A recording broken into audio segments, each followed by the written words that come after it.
부산진 믿음의 가족 여러분, 하나님의 은혜와 평강이 오늘도 여러분의 가정과 일터 가운데 충만하시기를 소망합니다. 오늘 말씀은 야고보서 1장 12절에서 18절입니다.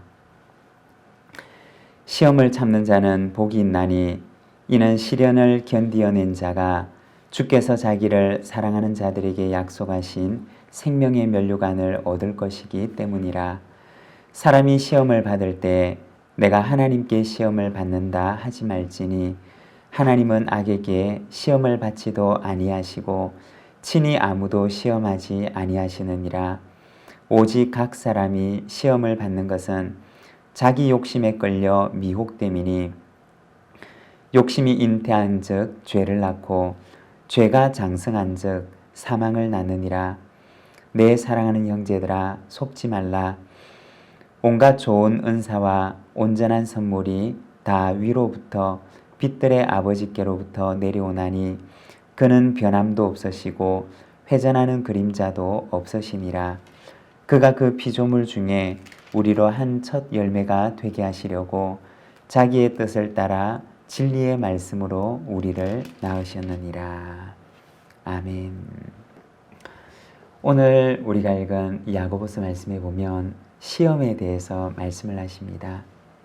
이 시험이라고 하는 것은 크게 두 가지의 종류가 있는데, 먼저 첫 번째는 시련이라고 하는 의미를 가진 시험입니다. 어떤 대상이 얼마나 순수한가, 그 순수성을 검증하기 위한 절차로서 시련이라는 과정을 통해서 그를 더욱 순결하게 만드는 바로 그러한 종류의 시험입니다.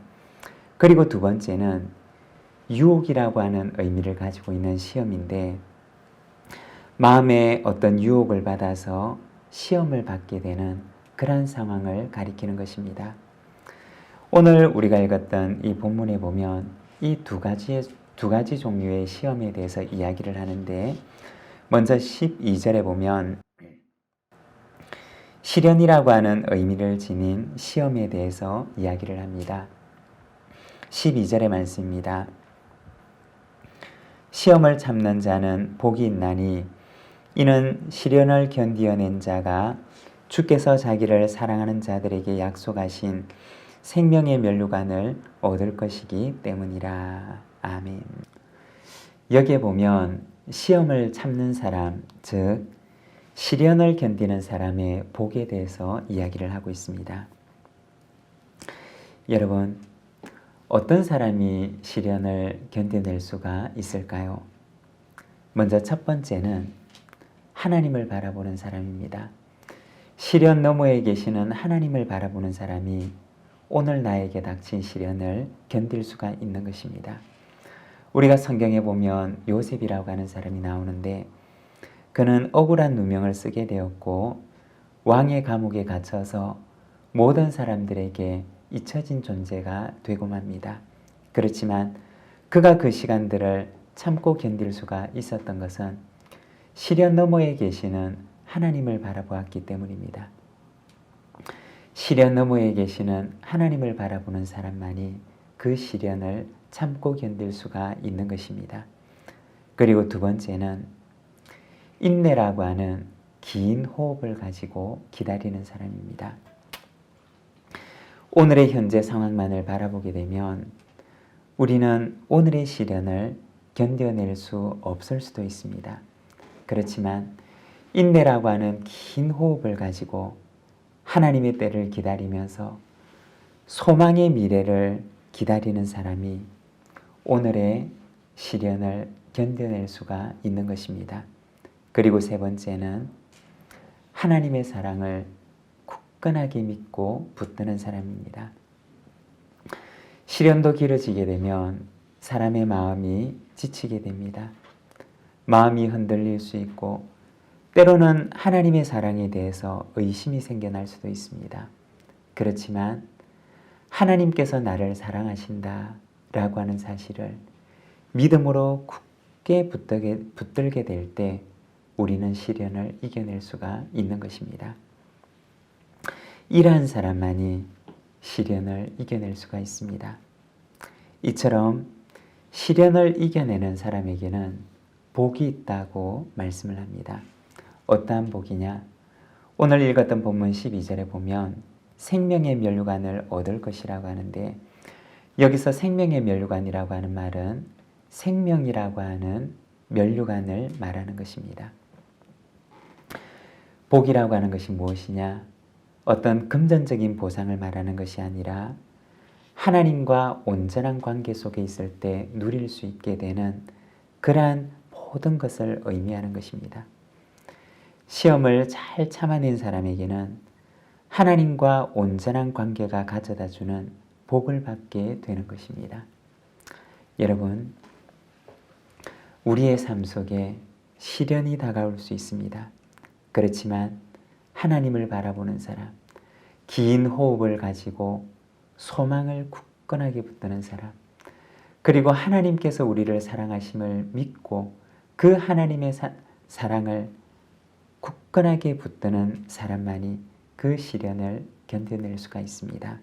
여러분, 저와 여러분의 삶 가운데 하나님과의 온전한 관계 속에서 그 시련을 이겨내므로 하나님께서 주시는 복을 누리는 저와 여러분의 삶이 되기를 소망합니다. 13절의 말씀입니다. 사람이 시험을 받을 때 내가 하나님께 시험을 받는다 하지 말지니 하나님은 악에게 시험을 받지도 아니하시고 친히 아무도 시험하지 아니하시느니라. 여기서 나오는 두 번째 시험의 종류는 바로 유혹이라고 하는 의미를 가진 시험입니다. 사람이 시험을 받을 때 하나님께 시험을 받는다고 하지 말라고 합니다. 왜냐하면 하나님은 아무도 유혹하지 않기 때문입니다. 우리가 성경을 보면 아담과 하와가 유혹을 받아서 죄를 짓게 됩니다.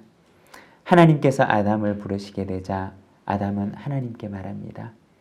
하나님께서 내게 주셔서 나와 함께 있게 하신 여자가 그 나무 열매를 내게 주어서 내가 먹었습니다. 아담이 유혹을 받아서 죄를 범하지만 그는 자신의 책임이 아니라고 합니다. 한 걸음 더 나아가서 하나님께 그 책임을 은근히 돌리고 있는 것입니다.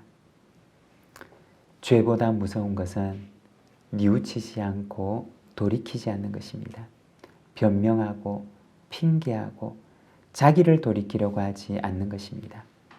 여러분, 우리는 살아가면서 때로는 실수할 수도 있습니다.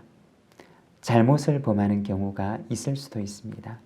그렇지만 그때 변명보다 하나님께 나의 잘못을 솔직하게 시인하고 돌이키게 되면 하나님께서는 우리를 다시 새롭게 하십니다. 여러분, 하나님 앞에서 늘 우리의 부족함을 시인하고 그리고 하나님 앞에 우리의 부족함을 돌이키며 새롭게 되는 삶을 살아가는 저와 여러분의 삶이 되기를 원합니다. 17절과 18절의 말씀입니다. 온갖 좋은 은사와 온전한 선물이 다 위로부터 빛들의 아버지께로부터 내려오나니 그는 변함도 없으시고 회전하는 그림자도 없으시니라. 그가 그 피조물 중에 우리로 한 첫 열매가 되게 하시려고 자기의 뜻을 따라 진리의 말씀으로 우리를 낳으셨느니라. 여기 보면 하나님의 신실하심에 대해서 말씀하는데 하나님께서는 신실하셔서 변함이 없으시고 그리고 우리를 결코 유혹해서 죄의 길로 인도하지 않는다는 것입니다. 하나님께서 우리의 인생을 인도하시는 그 목적지는 우리로 하여금 첫 열매가 되게 하시는 것입니다. 하나님의 기쁨이 되는 첫 열매가 되어서 하나님께 온전히 드려지는 아름다운 인생이 되도록 하는 것이 우리를 향하신 하나님의 계획이라는 것입니다. 여러분, 하나님의 계획은 선하십니다. 우리를 향한 하나님의 계획은 우리가 하나님께 아름다운 첫 열매가 되는 것입니다. 저와 여러분의 삶이 하나님의 기쁨이 되는 하나님의 첫 열매가 되는 삶이 되기를 원합니다. 오늘도 우리를 신실하게 인도하시는 그 하나님의 사랑을 믿고 의지함으로 오늘도 주님과 동행하는 우리 모든 믿음의 가족들이 되시기를 바랍니다. 기도하겠습니다. 사랑의 하나님 아버지, 은혜를 감사합니다. 시험을 참는 자가 복이 있다 말씀하시며 하나님께서는 우리를 시험치 아니하시고 참으로 우리의 길을 인도하시되 아름다운 첫 열매가 되도록 우리의 인생의 길을 인도하시는 우리 하나님을 바라봅니다. 사랑하는 하나님, 우리가 순전하고 온전한 마음으로 하나님을 바라보기를 원합니다. 세상의 유혹에 빠지지 아니하고 하나님을 바라보는 저희들의 삶이 되게 하여 주옵시고, 또한 우리의 삶 가운데 시련이 다가올지라도 우리를 굳건하게 하시는 하나님을 믿고 의지함으로 오늘도 주님 앞에 참으로 주님을 신뢰함으로 소망 가운데 하나님을 바라보는 저희들의 삶이 되도록 주님 인도하여 주시기를 원합니다. 이 하루를 주께 의탁하며 오늘도 주님과 동행하는 삶을 살아가기를 원하오니 주님, 우리를 굳건하게 붙들어 주시고 주님과 함께 동행하는 삶을 살아갈 수 있도록 인도하여 주시옵소서. 예수님의 이름으로 기도드립니다. 아멘.